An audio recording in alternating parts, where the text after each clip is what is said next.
Hi guys, malamig pa din.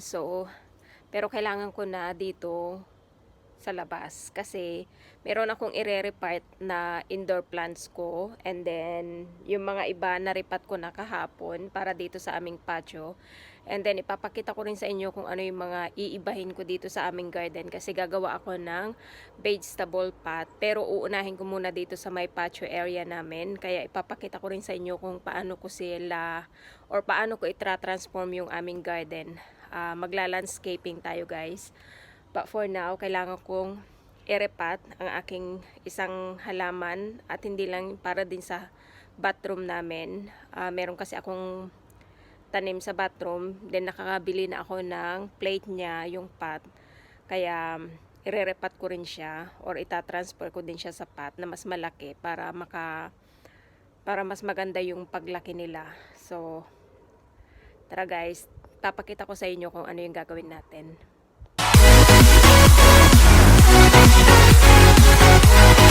Itong dalawang halaman na to, ito is sa may bathroom namin. Ayan, sa may toilet area. Itong halaman na to. So, kailangan ko silang i-transfer na dito kasi nakabili na ako ng plate niya. Kaya, ito kasi meron siyang butas. Ayan. Nilagyan ko lang siya ng tissue doon. Pero, ayan. And then ito, tingnan nyo naman. Kailangan na rin niya talaga siyang repat ng mas malaki para ito nailipat ko na sila sa ang alikabok niya guys. Kita naman, grabe ang alikabok niya. Yan, so irerepat ko sila galing sa bathroom namin ito. And then ito, tingnan nyo yung dahon niya kasi kailangan na niya talagang mairepat. Isang taon na ito guys, 1 year na siya. At alam ko ano na yung roots niya, kaya kailangan natin siyang ilipat sa mas malaki. Since malaki naman itong itong pot niya, ayan, ilipat natin sa mas malaki kasi may mas malalaki naman akong pot doon. And then ito muna yung uunahin kong patio area namin na gagawin. Ayan. So tingnan nyo naman. So, i-cultivate natin lahat yan at ililipat natin lahat dito sa harap yung mga ganyan. Ayan o. Ayan. Ito, nirepat ko kahapon ito. Ayan, kinuha ko dyan. Kasi lahat ng mga halaman na to is tatanggalin ko. Ito yung magiging vegetable area namin. Itong area na to hanggang dun sa may rosemary. Dito ko siya ilalagay sa banda rito kasi maganda yung araw niya sa umaga. And then at the same times, kasi may foxes na lumulusot dyan, doon sa may bakod na yun, sa may gilid.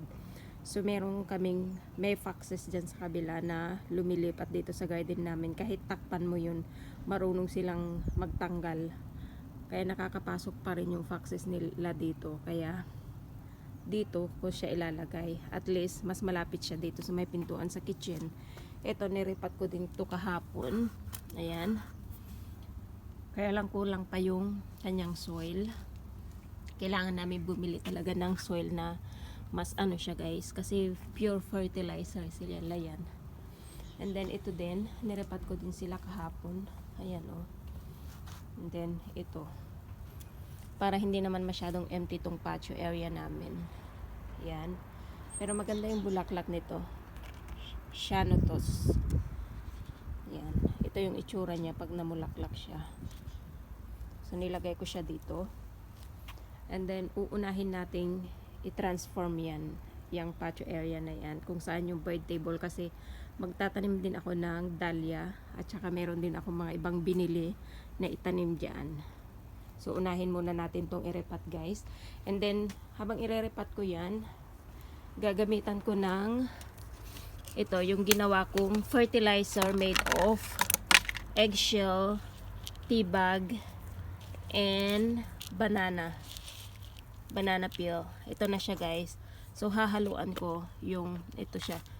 Yung isa pa na nagawa ko. Lahat ito, ihahalo ko na. Ayan o, nabulok na rin yung banana leaves dyan. So, yan. Ito yung bago.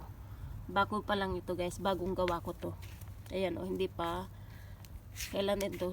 3 days pa lang to eh. Ayan, tea bag to at saka yung banana.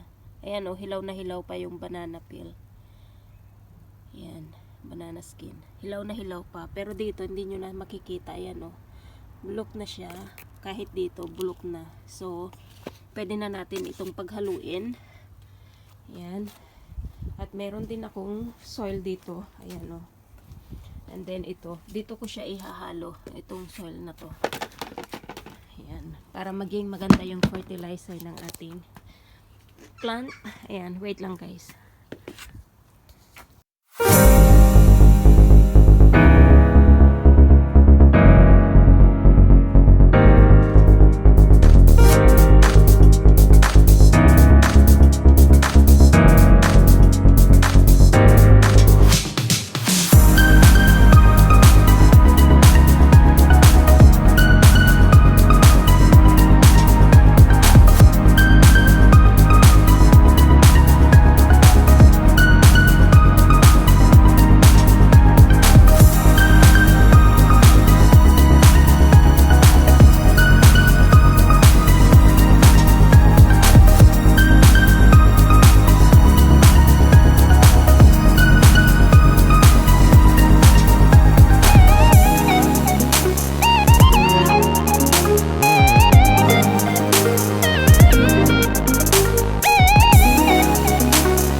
Ito na guys, yung ating nirepat.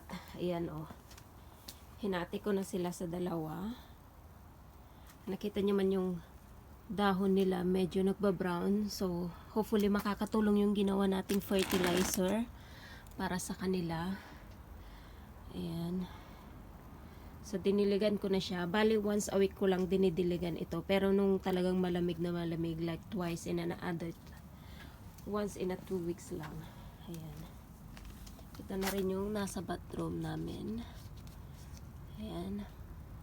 Pupunasan ko lang yung dahon nila niyan. Dahil mahal ang halaman dito, yan na yung ginawa ko dyan guys. Dalawa na yan. Gaganda rin yung mga yan. So yes. Then meron pa akong ire-repat and then gagawin natin to guys. Okay? So yun lang yung ano natin today. Tapos ito, mga kinuha ko rin sa garden. Ito, nirepat ko din to. And then mga yan, kinuha ko sa garden namin. Para ano ko yan. Kaya tignan nyo siya. Nanlalanta. Kasi hinukay ko sa garden namin. Tapos mga nilagay ko lang sila dyan. Para naman may kasama itong isa na to. Yan. Ito. Yan, binubuhay ko din yung mga yan. Pero mga buhay na oh. Yung mga yan. Nasa loob sila. So yes. Yun lang guys, yung ganap natin today. And then lilinisan ko yan. Tapos ibabalik ko sila sa loob. Kasi ayaw niyan dito sa labas. Sa loob lang yan. Para mas ano siya, ibalik ko siya sa loob. Yan. And then ito, iaayos ko din yan guys. Ipapakita ko rin sa inyo kung paano ko gagawin. And then, dun sa may area na yun. So, i-update ko kayo lahat guys kung ano yung gagawin natin dito sa aming garden. Yan. So, yes guys, thank you so much guys for watching. Don't forget to like and subscribe. And yeah, I will see you in my next gardening. Bye!